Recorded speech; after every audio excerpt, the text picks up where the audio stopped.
Oke teman-teman, balik lagi dengan saya Fikri Rido. Seperti biasa saya akan bereaction soal sepak bola Indonesia dan juga tanggapan komentar dari netizen soal sepak bola tanah air. Seperti apa tanggapan mereka? Mari kita simak sama-sama.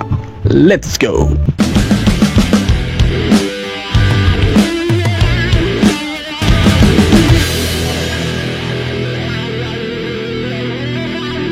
Benar-benar tim kepelatihan terbaik. Eksperimen aneh Patrick Kluivert buyarkan mimpi timnas ke Piala Dunia. Patrick Kluivert gagal maksimalkan potensi skuad Garuda. 2 kemenangan tipis lawan tim terlemah di grup C round 3. Nggak mampu menutupi performa buruk saat laga away. Eksperimennya terbukti gagal bawa timnas Indonesia melangkah lebih jauh, membuat harapan Piala Dunia 2026 pupus. Benar-benar tim eksperimen tai lah.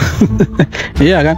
Mana ada pertandingan penting kau mau eksperimen? Harusnya kau jor-joran di situ, bukan eksperimen. Kenapa kita bilang eksperimen? Karena waktu lawan Arab kan eksperimen pemain. Hasilnya apa? Zong.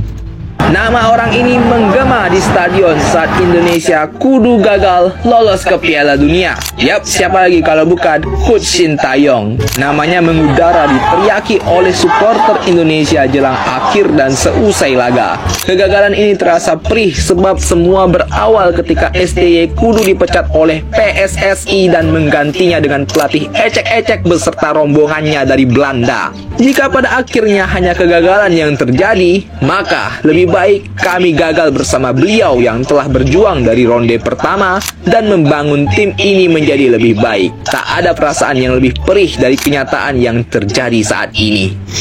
Ya, Sintayong katanya masalah komunikasi, ya kan? Komunikasi katanya itu sudah tidak harmonis. Nah, sekarang datanglah orang-orang Belanda ini dengan notabene pemain juga dari Belanda, pemain keturunan dari Belanda. Tapi kenapa masih ada masalah komunikasi juga? Katanya ruang ganti ya sedikit panas, emosi tinggi. Kenapa? Apakah masih masalah kendala bahasa atau seperti apa? Ya kan sekarang bahasanya sudah sama, iya toh? Kemudian budaya sepak bolanya juga sama. Tapi kenapa kita justru seperti ini? Toh berbeda sekali dengan orang yang katanya pragmatis, kemudian orang yang katanya gaya bahasanya itu kuno, kemudian komunikasinya itu tidak harmonis, tapi jauh lebih bagus dari yang satu budaya, dari yang satu bahasa. Kenapa jauh lebih bagus yang sebelumnya gitu kan? Artinya ada sesuatu yang salah. Betul, tidak semudah membalikkan telapak tangan nanti, tapi kan yang didapat sama Patrick Kluivert hari ini adalah hasil dari apa yang ditanam sama Sintayong. Seharusnya kita memetik buah yang bagus, tetapi kita dapatnya itu buah yang busuk, malah yang sudah jatuh di tanah sekarang. Kita bisa apa sekarang? Kita hanya bisa jadi olok-olokannya orang-orang ASEAN sekarang. Malaysia, Vietnam, Filipina yang awalnya kita troll mereka habis-habisan. Sekarang kita tidak bisa membalas apa yang ya, menjadi trollnya mereka ke kita gitu. Ya dulunya kita tertawakan mereka, sekarang apa hasilnya? Peringkat FIFA kita turun, iya kan? Kita sekarang kalau tidak salah ada di peringkat 122 dunia lah. Malaysia ada di 119, artinya apa? Malaysia progresnya naik lagi itu. Nah kita turun lagi. Yang seharusnya kita bisa dapat poin untuk ranking FIFA. Ya kemudian kita bisa setidaknya dapat 3 poin lah untuk lolos ke round kelima. Tapi rupanya zong semuanya. Zong semuanya. Telur ayam yang kita dapat. Gua akan ikhlas, tapi ya gua tetap gak akan terima kebusukan AFC dan tuan rumah. Ya bro, akhirnya perjalanan kita untuk bisa tampil di Piala Dunia harus terhenti. Perjalanan yang luar biasa ya. Kita sampai bisa di ronde 4 ini. Sedih pasti ya, tapi inilah kenyataan. Gua akan ikhlas, tapi ya gua tetap gak akan terima kebusukan AFC dan tuan rumah. Yang pertama, ronde 4 yang harusnya netral malah dipusatkan ke satu negara peserta. Yang kedua, kuota tiket untuk timnas dibatasi dan itu pun sangat sedikit. Yang ketiga, supporter Indonesia tidak mendapatkan izin untuk memasang tifo di stadion, padahal tifonya udah setengah jadi. Dan yang keempat, jadwal pertandingan sangat merugikan timnas Indonesia. Indonesia harus main awal, padahal tahu pemain kita banyak dari Eropa. Setelah pertandingan pertama kita harus main lagi di pertandingan kedua lawan Irak hanya dalam waktu 3 hari. Sementara Irak punya lebih banyak waktu istirahat dan Arab sendiri sekarang sedang istirahat. Jadi kita yang paling dirugikan ya. Kebusukan-kebusukan ini yang gak bakalan gue terima ya. Untuk timnas, terima kasih sudah berjuang. Semoga di 2030 kita bisa lolos Piala Dunia. Karena ya selagi kita terus berjuang tidak akan ada yang namanya gagal. Yang ada hanya tertunda. Iya, setuju. Tertunda bukan kegagalan, oke? Tapi ya kita tertunda sekarang itu sakit juga sih sebenarnya. Tapi kalau kita bicara soal faktor non teknis, memang itu sudah dibicarakan jauh-jauh hari sebelum ya laga lawan Arab dan Irak itu dimulai, di mana pasti ya mereka akan melakukan segala cara untuk mengalahkan Indonesia. Nah, kita lihat juga terlepas dari pemilihan stadion, tuan rumah dan lain sebagainya, kuota tiket dan apapun itu, kita lihat di dalam lapangan pun pemain-pemain negeri Arab ini memang mereka pintar sekali untuk memancing emosi dari timnas Indonesia. Karena apa? Ketika mereka bermain untuk sedikit lebih kasar, kemudian memancing emosi dari pemain timnas, ya mereka bisa dengan leluasa lah. Mereka mulai guling-guling, mereka mulai omong kosong banyak di lapangan, dan itu kita lihat terjadi di lapangan ketika kita lawan Arab Saudi, ketika kita lawan Irak. Oh gila, mereka tidur-tidur di lapangan itu. Dan itu hal biasa sebenarnya, karena kita sudah tahu dari awal mereka seperti itu. Patrick Kluivert gagal total. Perjalanan timnas Indonesia ke Piala Dunia resmi pupus setelah kalah 0-1 dari Irak dan menutup babak keempat sebagai juru kunci grup. Statistik Patrick Kluivert bersama timnas Indonesia di kualifikasi Piala Dunia juga mengecewakan. Dari 6 laga, hanya meraih 6 poin, kalah 4 kali, dan kebobolan 14 gol. Yang katanya ingin menerapkan total football, nyatanya gagal total. Dari mana tim kepelatihan terbaik itu? Pak Arya Sinulinga? Parahnya lagi, saat para pemain berkeliling lapangan menemui supporter, rombongan pelatih Belanda hanya diam menonton dari bangku cadangan. Lagi-lagi, apa yang masih perlu dipertahankan dari mereka?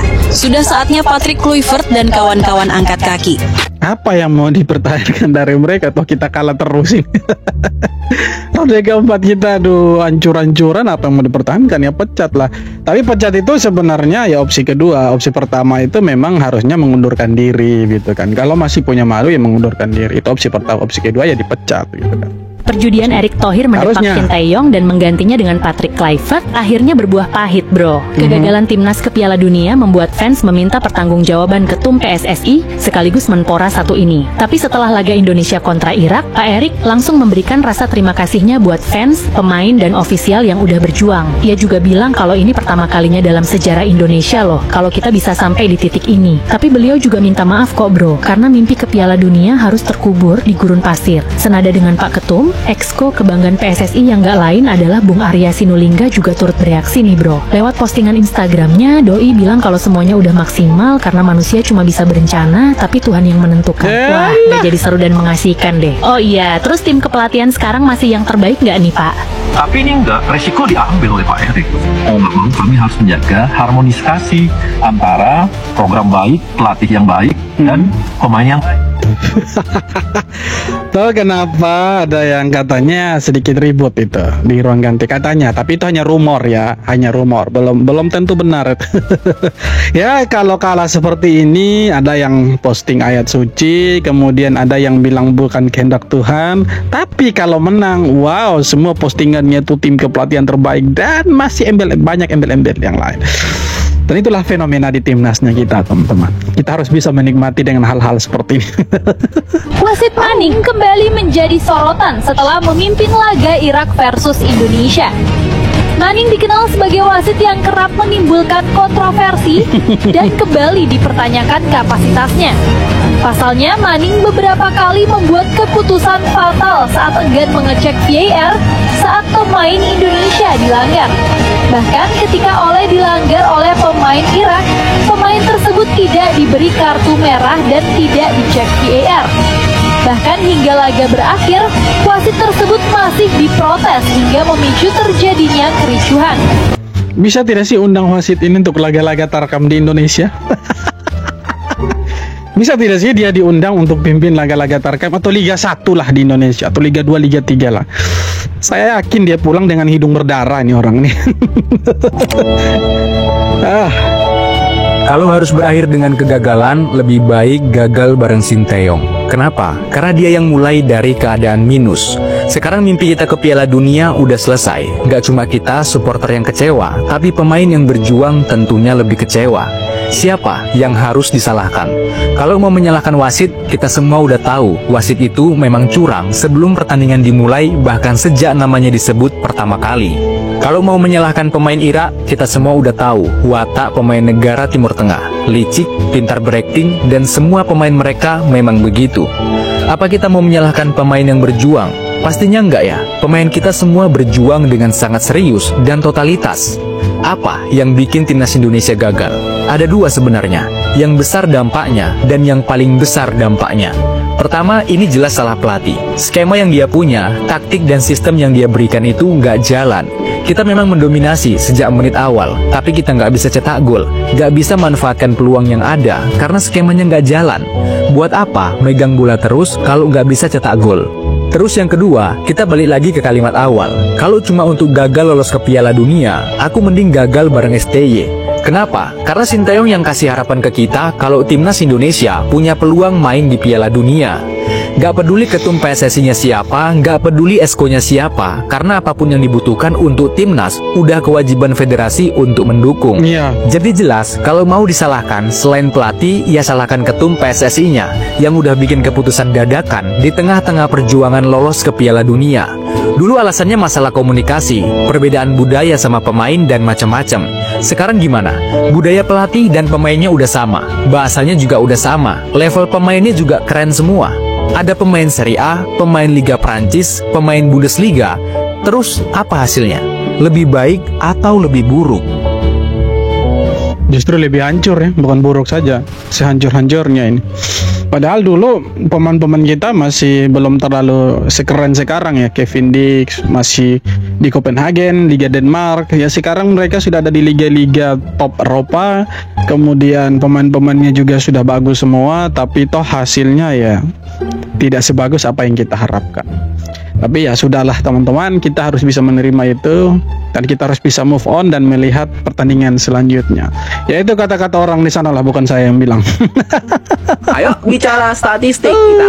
Narasi ini sering tersebar, yakni di ronde ketiga era STY. Timnas Indonesia menjalani 6 pertandingan, meraih 6 poin dengan 1 kali menang, 3 kali seri, 2 kali kalah, mencetak 6 gol dan 9 kali kebobolan. Sekarang kita balik dan bandingkan dengan era Patrick Kluivert. 6 pertandingan, 6 poin, 2 kali menang, 0 kali seri, 4 kali kalah, 5 kali mencetak gol dengan 3 diantaranya penalti serta 15 kali kebobolan. Yuk, mana yang kemarin bilang STY cuma bisa 6 poin? Tim yang katanya kepelatihan terbaik yang pernah kita miliki aja juga cuma bisa 6 poin. Udah gol lebih dikit, itu pun banyak dari penalti. Kebobolannya pun jauh lebih banyak. Bukti nyata bahwa timnas kita menurun. Jangan mau digiring opini sama buzzer-buzzer tim kepelatihan terbaik yang pernah kita miliki. Tim kepelatihan harus dibuang semua ini. Mereka hanya membawa penurunan baik dari segi permainan, penciptaan peluang, shoot on target, bahkan taktik bertahan yang dulu sangat bisa dibanggakan, kini hanya berkembang di ball possession-nya aja. Yuk PSSI, buka mata dan hatimu. Itu pun kalau bapak-bapak petinggi PSSI masih punya mata dan hati untuk melihat. Ya bagus sih, kita punya peningkatan soal ball possession. Bagus, bukan tidak bagus. Ya itu salah satu hal yang bagus. Karena ya kalau kita mau menangkan pertandingan, setidaknya kita kuasai dulu pertandingannya begitu. Bolanya maksudnya. Tapi apalah dayanya kalau kita hanya bisa ball possession kuat tapi tidak bisa cetak gol. Itu juga kendala. Nah, ini membuktikan teman-teman bahwa kita bermain bertahan dan mengandalkan serangan balik cepat itu tidak terlalu buruk, dan bermain menyerang open play, permainan terbuka itu tidak terlalu bagus juga. Kenapa? Ya karena kita lihat dari statistiknya, kita justru lebih banyak kebobolan, dan ya kita baru 6 poin selama dipimpin sama si Patrick ini yang katanya tim kepelatihan terbaik.